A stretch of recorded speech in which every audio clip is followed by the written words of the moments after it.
Very good, and we are live. Hello, everybody. Um, I hope you've checked out my video today, 3,000 lessons taught on iTalki. I thought I'd sit down for a little Q&A in case if anyone wanted to drop by and has any questions for me. So I'll hang around for about an hour or two. And if you have any questions about teaching on iTalki, or even about learning on iTalki, teaching English in general, throw them in the chat. We'll start off with uh, hiya, iTalki teachers. Welcome. Paste the flags of A, your country, and B, the country or countries where most of your students are from.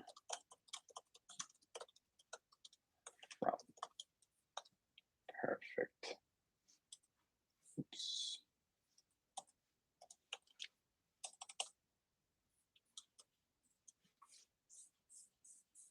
Good stuff. So, for example, I'll put Canada for me.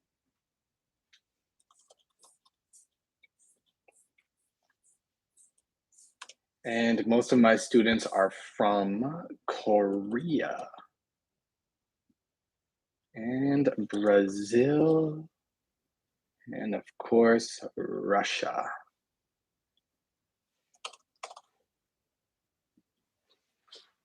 Happy days. So I'm gonna sit around, get some work done, maybe get some homework done. And if anyone drops by, let me know if you have any questions.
I am an open book today, so if you have any questions, just throw them my way.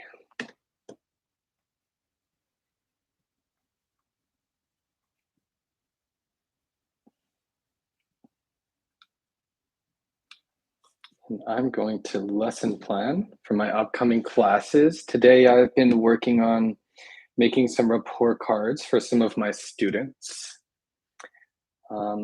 giving them a little bit of feedback. Typically, what I do, I go onto Canva. I have a few videos that talk about giving report cards to students.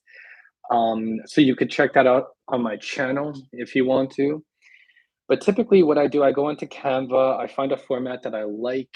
I'm changing my format from time to time to try to make it a little bit more professional.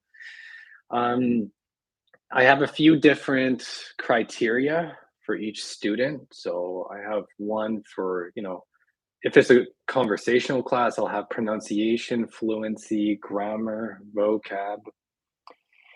If it's a general English student, I'll have reading, writing, listening, speaking. So it kind of depends on the student and which class they're taking. Typically, I'll give a student a report card every maybe 10 lessons. Seems like enough for me.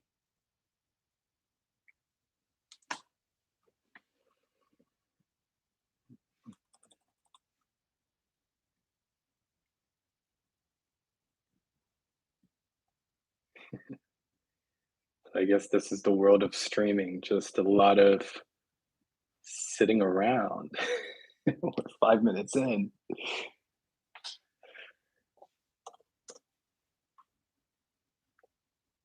That's okay. We could enjoy each other's silence.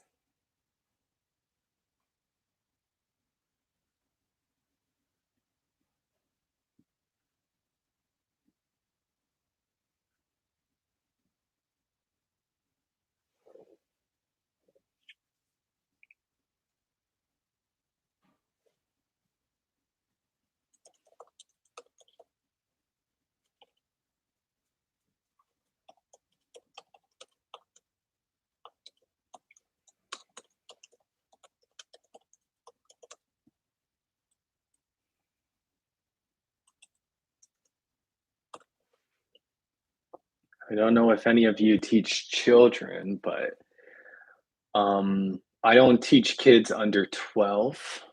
That's kind of my cutoff. But it's incredible. Some of the kids or teenagers, I suppose, that I do teach are just really, really mature. They're like, I'm making the reports for them right now, and I'm just thinking, I was not that um I was not that responsible at that age at all.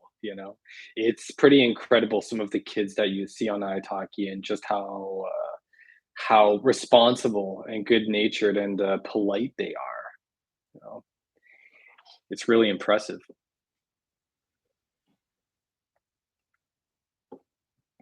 Oh, we got a like. Thanks, mom.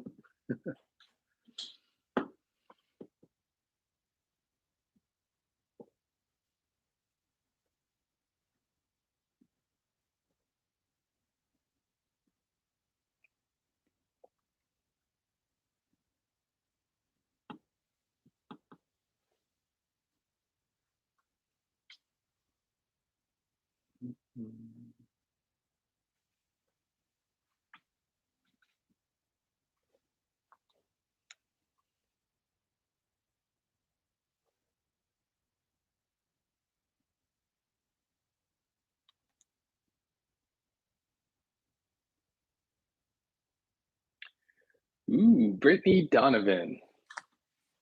You're very welcome. Do you think it is more Okay, so Brittany asks, do you think it is more difficult for teachers on italki now that there are more teachers? Yeah, definitely. I would definitely say so.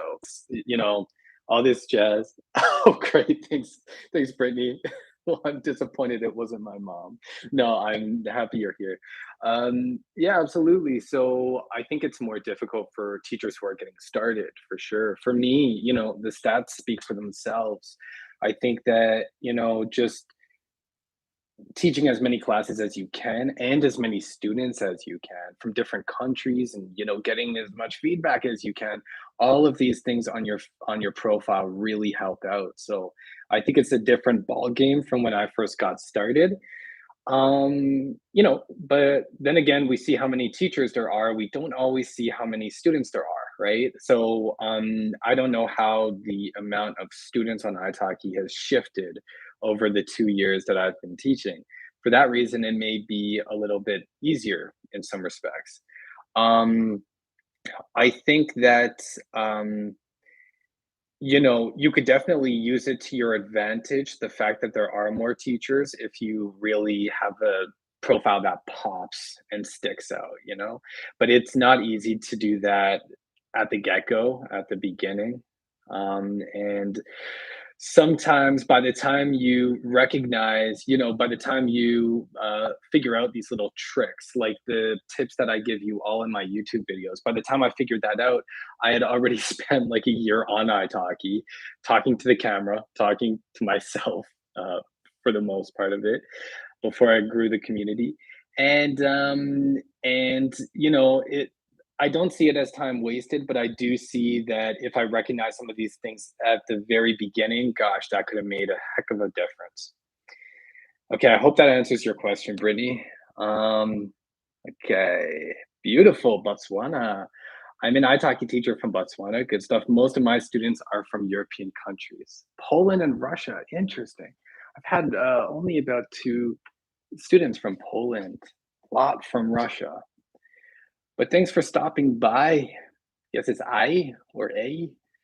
Yeah, thanks for stopping by. Okay, I've been teaching on iTalki for a little over a month. How many regular students do I have to have before I consider increasing my prices? Yeah, so that's a great question. And it doesn't help if I'm very vague and just very, too general about this, which is why in my newest video, 3,000 lessons taught on iTalki, I give a specific number in chapter 3, which is aimed at new teachers on iTalki. And what I say is that you should hit about 15 consistent students, 15 loyal students before you start upping your price, right? For some teachers, that's a big number, right? And it might be a little bit tricky. It also depends on what time of the year you're starting off. It's great that that you just started, because you're going to hopefully catch the wave of students that come in January for their New Year's resolutions and whatnot. So that could be useful.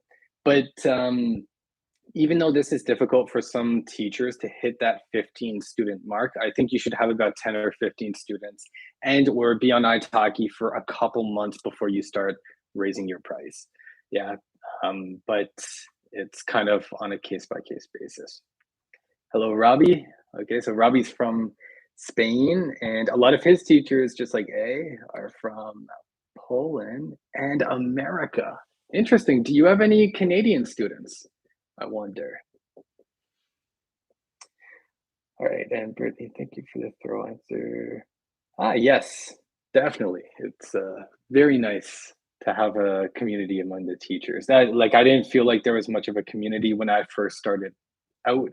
I'd go on iTalki and there'd be like two things. There'd either be students who wanted you to correct writing for them. And to be brutally honest with you, a lot of these students actually aren't intending on booking a class on iTalki. They just kind of want some free writing help. But I still think it's worth it for new teachers to check that out and to help correct this, because it could help them build the corrective feedback skills. So it's definitely worth it.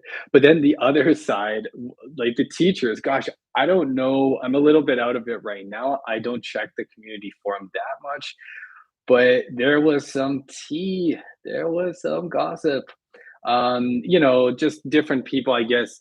Somebody would maybe complain about not getting enough students, or maybe having annoying students or something like that. And then other teachers would make passive aggressive posts about teachers who only talk about having annoying students, right? So it was like a lot of passive aggressiveness, which kept me reading for the first few days on there, I guess. But uh, no, overall, I like reading things that are mainly educational, so I didn't bother. Okay, Robbie is actually from Italy. I started this week and today I have 6 classes. Well, thanks for making time to stop by. I wonder how your lesson planning's going. Today, a Canadian vote. Yes, well, I might be the next one on the list. Let's check out Robbie's profile. Don't worry, I'm not going to share it on here, Robbie, but if anybody else is learning Italian, check out Robbie's profile. Have a look. I wonder if you're like at the top. I see a Roberta. I see 2 Roberta. I see 3 Robertas. Okay. So unless if Robbie is short form for that, but I'm guessing it's not. Hmm, okay. I'm from Italy, happy days. In my experience, okay, so A says, in my experience, students who fill out the contact teacher form have no intention of booking a class. Yeah, good. Good point. How do I convince them to book a class? So, um, yeah, like when I first got started, actually, a lot of people who would fill out this form, a lot of them wanted to book a class, like some of them wanted to. There were also quite a few catfish on there as well. People who would kind of say, Ryan, I don't know how to book a class online. Could you send me your credit card information? I'll send it to your big account. Um, that kind of stuff. So I don't know if teachers deal with that anymore. Like, has anybody seen like been catfished or kind of trolled on iTalki? It hasn't happened to me in a very long time. Maybe they assume that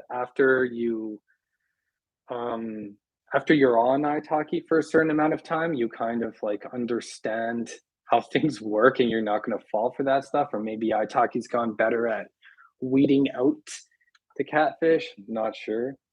But yes, today, 2 people filled out the teacher contact form, and both of them have booked a lesson with me. So it does, I'd say about 50% of the time, they do actually want to book a lesson with you, or at least that's been my experience, you know? But I guess you're still starting out, so I mean, it could be luck of the draw. You could have 10 people who are just, like trolling you, and then the next 10 people will book a lesson, right? So let me know how it goes. Hello, Ellen. Oh, that's a familiar name. Hello, Ellen. Nice to see you. Oh, nice to see you. Nice to see your name. Um, I'm a South African teacher and have had students from Colombia, Poland, Russia, China, Israel, Italy. Nice. I've moved from teaching children to adults, and the engagement from students is great. Interesting. Um, interesting. Okay. So Colombia. Yeah. We have like a similar mix, I guess. Sorry, I didn't notice if you said Brittany, but which language do you teach? Do you teach English? I'm guessing so since you're from South Africa, but I mean, you never know. Either way, seeing Russia, China, Israel, Italy, yeah, probably. All right. Roberto Di Marzi.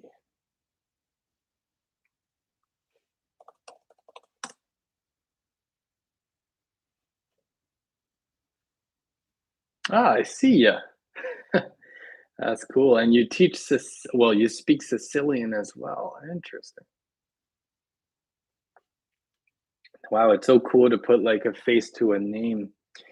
Yeah, you have lots of content on your profile, which is awesome. That's something that I just spoke about in my 3,000 lessons video as well. That one of the most common mistakes that teachers who ask me for help or who contact me on Instagram or on italki and ask for me to look at their profiles, one of the most common mistakes is the fact that they don't have enough content on their profile, in their description, right? So they'll just have like 2 or 3 sentences or something like that. And I think it's really important to have some content there. Okay. Ellen, I don't know if this has already been touched on, but can you talk about how to tactfully raise your rate? Yeah, absolutely. This is something that took me some time to really nail, Ellen. Yeah, because when I first started, $8 a lesson, very, very low. And then January, the next month, big wave of students.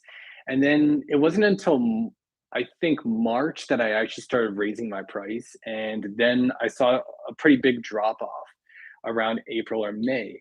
So there could be 2 reasons for that. It could be I hit like the middle point between the students who just want kind of like a quick, cheap class, right? Like they want to get the cheapest classes possible.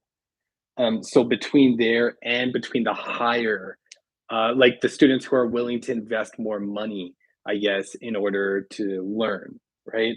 So it could have been that, or it could have been just the fact that I raised it too quick, right? Or it could be the fact that it was too low because that's what I started recognizing on Reddit, where I get most of my information. A lot of people were saying, make sure that your price isn't too low because then some students might think, this isn't worth my time, right? So I think I should have raised my price sooner. I think after about 100 lessons, that's when I should have started raising my price, and definitely after 200 lessons. Um, and I would start by raising it like a buck a week, right? Like $1 a week or maybe $1 every 2 weeks. And it depends where you're from. It depends where your students are from and your experience as well. But that's what I began doing. And, I didn't really reap the rewards until this year, when I began getting a lot of students. Um, but I'd say that the most tactful way of raising your price would be to do it slowly, and to maybe just have a strategy of like, $1 every 2 weeks or $1 a week or something.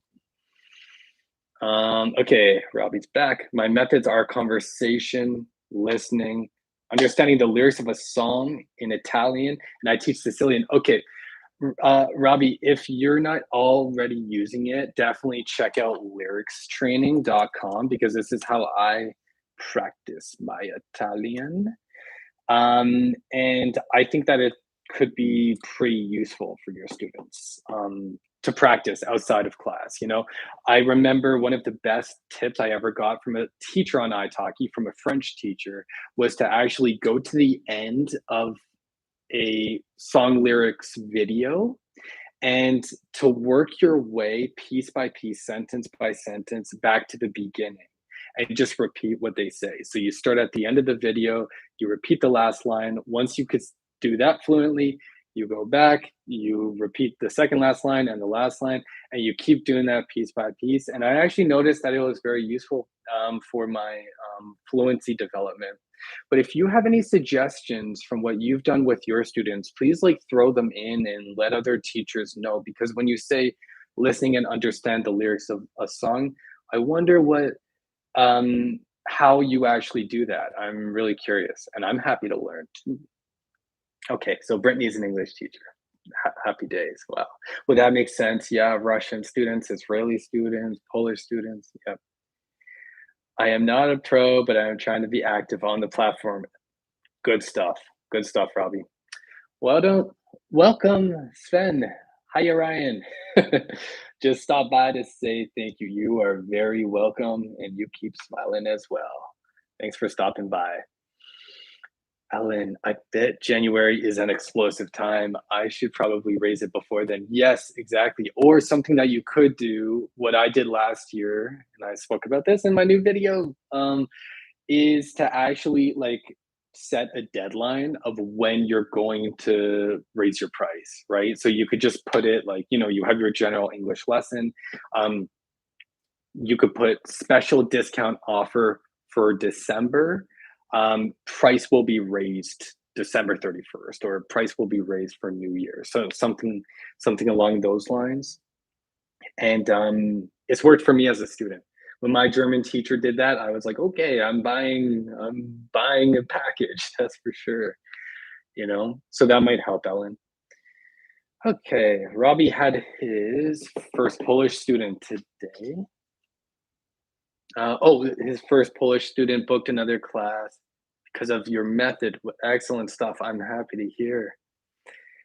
Do you give them a warning before you raise the rate? Yeah, that's a good question because I remember on iTalki in the training process, they suggested that you do that, you know? And I haven't done that. I felt so guilty. And I just had a teacher consultation with an iTalki teacher the other day. And we were talking about how guilty we feel raising our price without saying anything. But it's you also take the chance of losing the student because don't say anything. It's like it's a double-edged sword, right? Like, um, most of your students understand.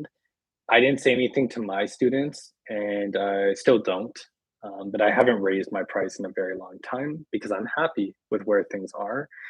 But I didn't say anything to my students, and maybe 5% of them would like message me and just say, "Oh, like I'm sad to see you raise your price." And then if you want to, maybe you can give those students a deal. Um, yeah, like I mean, if you just put it out there, "Oh, like I'm happy to give anybody like if there's any problems, let me know. I'm raising my price." If you say that to everybody, everyone's going to be trying to get a deal. That's the only thing. But that's why I began giving discounts to my long-term students. So even though I raised my price to like 15 bucks a pop after a few months, my long-term students were still paying like the base rate until 6 months in. That was my choice. Um, I hope that answers your question, Ellen. Thank you so much. Yeah, congratulations, Robbie. How are your bookings this December? So far, so good. No questions. Me? Or no questions, no complaints. Me. I'm looking at all these questions while I'm talking about complaints. Yeah, like so far so good. I think it definitely helps having so many loyal students and so many students that stick around and stand by me. Like the support is just fantastic. But yeah, no complaints at all. Let's see, how many? Because it was pretty dry for about a month there in November, but so far this December, I think I have like maybe 4 or 5 students. See, it's hard to gauge because I mean, it might be because I have less availability because I cancel out the availability for a date after 5 classes are booked. You know, had I kept those classes, that availability open, would more students sign up, right? Not sure, but yeah, so far, no complaints. No complaints. Robbie, okay, so he plays the song, he plays it again, and lets the student write down what he understands. Nice. Play it again, reading the original lyrics and translate. Okay, all right. Happy days. So it's a translation method as well. Interesting, that's cool. Something you could do with that with higher level learners is actually to do like a little analysis of the captions or the subtitles as well. I got one of my Russian students to do this the other day, like a subtitle analysis for Netflix because like everybody complains about how bad Netflix's subtitles are, especially since I watched Squid Game. It was just like saw so many complaints about it. So I thought, okay, I'm going to try this with my student. And she actually made a table with like, the English subtitles and the original Russian language. And it was really interesting the way that she did it. So maybe you could do something like that with a song one day. Okay, Timur, can you get any language exchange partners from your students? You mentioned German. Maybe some German students have become your partners. Oh, so have any of my students become language exchange partners? Actually, I've thought about that. I thought about that with 2 or 3 of my French students and a couple of my Brazilian students, and no, I decided it would just kind of become awkward if like it goes from being a like me teaching them a class to a language exchange, just a whole dynamic of things. Maybe I'll try it out one day in the future. But you know what I have done? I had a student from Brazil, and I'm actually learning Portuguese with him now. So I'm actually learning from him now. So that's something that yeah, like as long as one person is booking a lesson with another person, it's all good. But like to just go to language exchange, yeah, I haven't actually done that yet with a student. Not yet, Timur. But good question. Hello, Anna. You have an adorable doggy. What kind of dog do you have? Okay, Robbie. Yeah, I like to do some riddles. 100%, definitely. Yeah, riddles are great. Let's throw a riddle in here. Let's throw a riddle in here and see how people do, if anybody could get this. Okay, here we go. Boom. Three eyes have I, all in a row. When the red one opens, all freeze like the show. If you watched Squid Game, you'll know what this is about. Okay, so I'm gonna let you think about that. And oh, Nikolai, welcome. Um, okay, cool. That does help. Thanks, Ryan. Your videos are wonderful. Thank you for tuning in, Ellen. You're one of my most loyal subscribers. I'm learning Brazilian Portuguese too. Oh, sweet. Awesome, Robbie. If you have any um if you have any teachers or tutors on iTalki who you suggest, definitely leave a link to their profile here, and maybe somebody else who's learning Portuguese will want to check them out.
What's your go-to for helping students improve grammar? Well, definitely I use this grammar. Oh, what's it called? Agenda Web Grammar. Yeah, this is the go-to I have right here.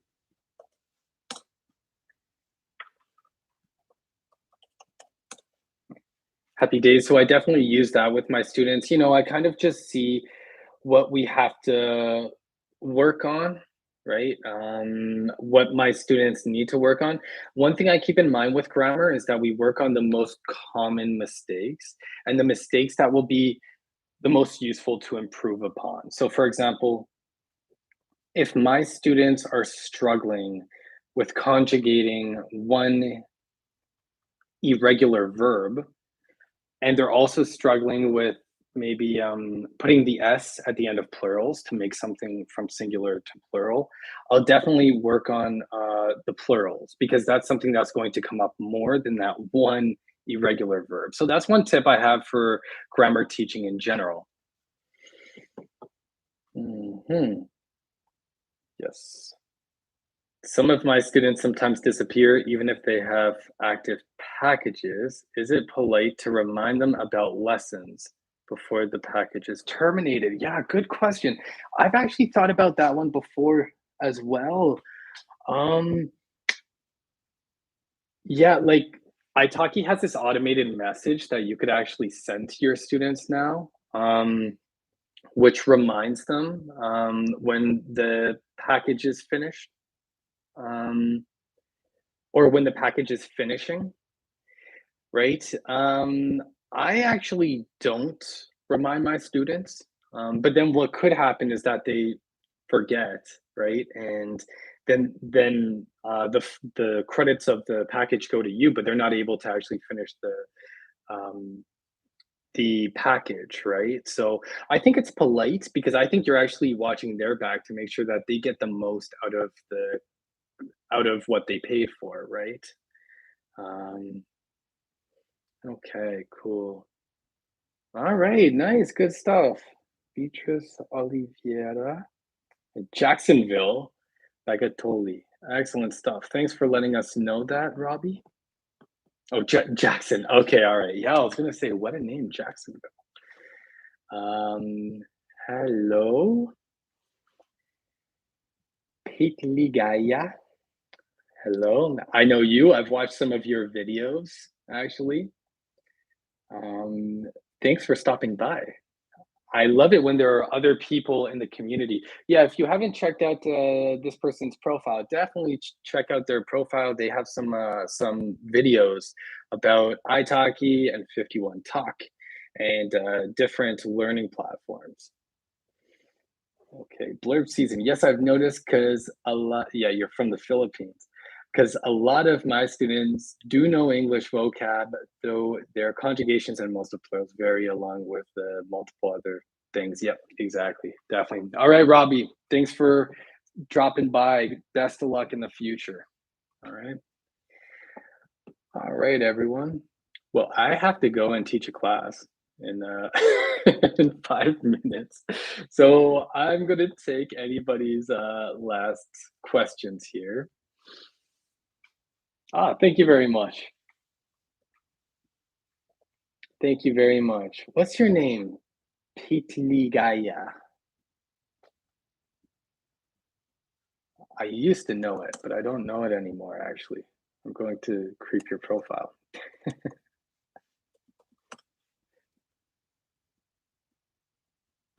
Mm, welcome to my channel. Okay, all right. So that's your name. Fair enough.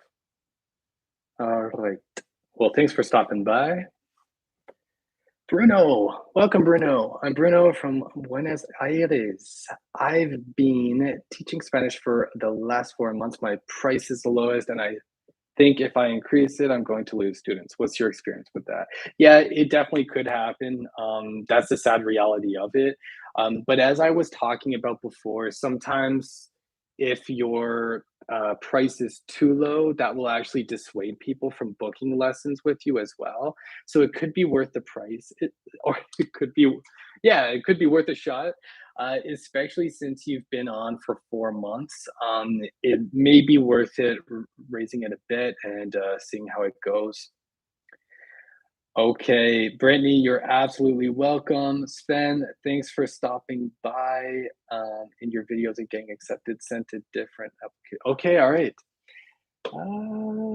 Yes, absolutely. So you sent your application 3 times. One thing I would suggest is to watch one of my newer videos where I talk about my application getting rejected for not following the guidelines for making a video. Um, Aside from that, make sure that you're applying for the correct position. Like if you are qualified to be a professional teacher, apply for that. If you're qualified for being a tutor, apply for that. Right. So make sure that you're applying for the correct position. Um, Definitely make sure that your language is open and that they are accepting applications for your language. I don't know which language you teach, but yeah, definitely feel free to reach out to me on iTalki and we could chat more about this. Okay. All right. Fantastic. Well, thank you everybody for stopping by. This has been fun. I'll probably do more of these in the future. And if you have any questions, definitely send me a message on iTalki. You're very welcome, Sven. Send me a message on iTalki. I'd be happy to help. And until next time, keep smiling.